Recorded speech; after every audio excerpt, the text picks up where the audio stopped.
I don't know if you're aware of this, Leo, but there seem to be 2 first-year students following closely behind you, Faye said, further narrowing her gaze that was on Vorden and Quinn. I may be blind, but I do know when I'm being trailed, Leo replied. They're here to help me move a few things for my storage room. I promise I will go to the meeting room as soon as I'm done.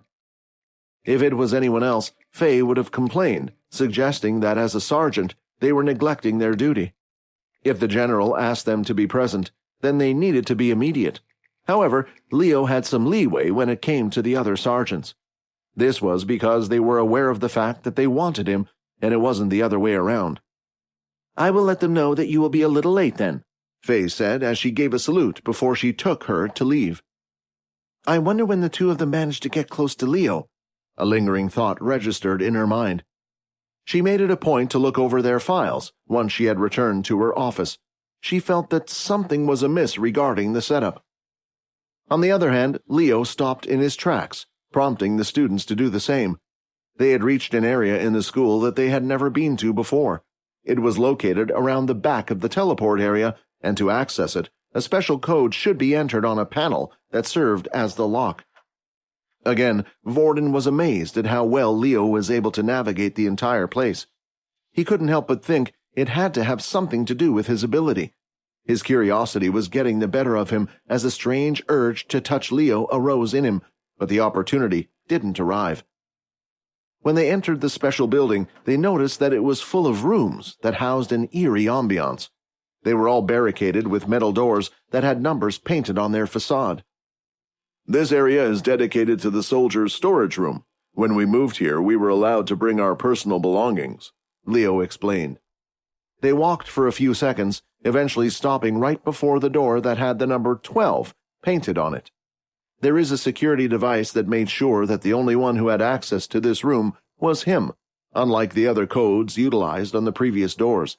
Placing his hand on top of the access panel, it soon allowed Leo inside. When the storage unit opened, both Quinn and Vorden were amazed at what was inside. Some weapons were displayed on all sides of the room. In the center, there was something that looked similar to a boxing ring.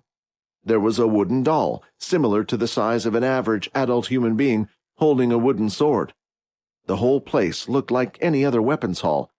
Are all these yours? Quinn asked. No, they once belonged to me and my friends. I just inherited them, Leo said with a melancholic tone in his voice as he continued to walk towards the back of the storage room. The 2 boys waited at the back while Leo went to search for something. While bidding for their time, they couldn't help but look at the weapons surrounding them. Inspect. Looking at the items, Quinn was curious to see what level they were at, and to his surprise, the first random weapon he looked at in the room was at the advanced tier level. It was a short little dagger. Quinn continued his inspection of the weapons.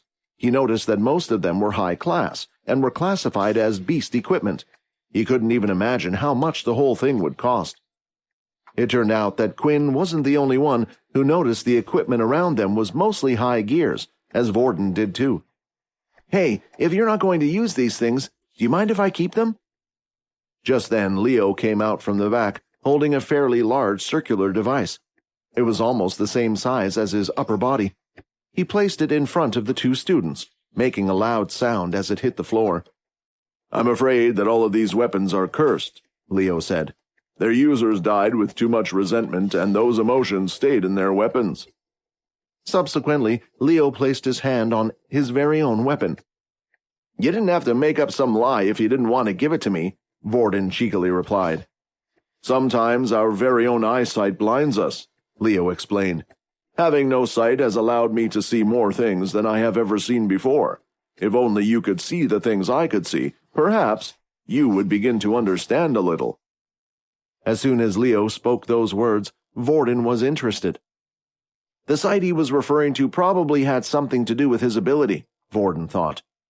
Oh, Vorden replied. If you're talking about your ability, is there a way you can show me? I can copy and use other people's abilities. All I need to do is touch their hand. Quinn was a little afraid about how Leo would react. He could tell that Vorden was pushing it a little too far, but surprisingly, Leo laughed at this. If you wish to, then go ahead, Leo said as he held out his hand. At the same time, a strange smile appeared on his face. With that, the pressure Vorden felt before was back.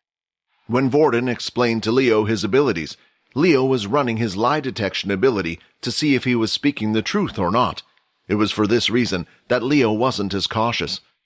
With experience, Leo knew it wasn't a good idea to have contact with someone's ability you didn't know. Certain abilities had conditions that needed to be set before using them. This was called a cost. Cost abilities were usually stronger than regular abilities, but there were only a few that the public could obtain. 2 examples of cost abilities were Vorden's, where he needed to touch a user's bare skin before being able to use their power, and Jack's, who could only absorb their power through the user's mouth. Cost abilities were quite rare and were still being discovered today. Sometimes families passed down ancient scripts which their ancestors knew nothing about but practiced out of tradition, only to find out later that there was a cost involved in unlocking their ability. Many people assumed this happened to True Dream too. In a world without abilities, Jack would have never discovered his very own ability. Vorden looked at Leo's hand once again, and this time with slight hesitation. "Just do it," Rayton complained. "Do you have to be so careful about everything you do?"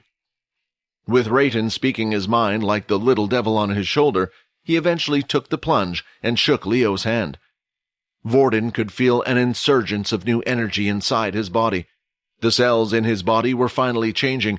It was the strongest force he had ever felt enter his body before. Even when touching the hand of Berg, a member of the Big Four and a level 8 user, he had never felt this type of energy before. Finally, the 2 of them let go. "Well," Leo asked, "do you see what I see?" Vorden activated the ability, and his whole vision went black. He could no longer see using his regular eyesight. Instead, the walls and floor appeared like wireframes that were constantly moving, as if the ground and the walls around were alive. When he looked at his hand, he could see the flow of yellow energy appearing off his own body. He turned his head and looked at Quinn, who was giving off a different color, a dark purple hue which burned brightly. Vorden now understood why Leo was able to tell that Quinn was different. It was the colors of energy. Finally, though, when he looked at Leo, the largest shock came to him. Leo's flame was yellow, just like Vorden's. However, there was a big difference between the 2. The flow of energy burning was much more intense, and it seemed to be at least 4 times bigger than his own. But how? Vorden thought. It didn't make sense to Vorden. Using his ability, not only did he copy the ability, but also the number of mutant cells in their body. Even if Leo's ability was beyond that of level 8 of the military scale, Vorden should have still been able to copy it. But looking at his aura and looking at Leo's, there was a big difference, and he didn't know why. Hi, Quinn here. Wondering what happens next? If you want to jump the queue and unleash all episodes, click on the link here and install the Pocket FM app.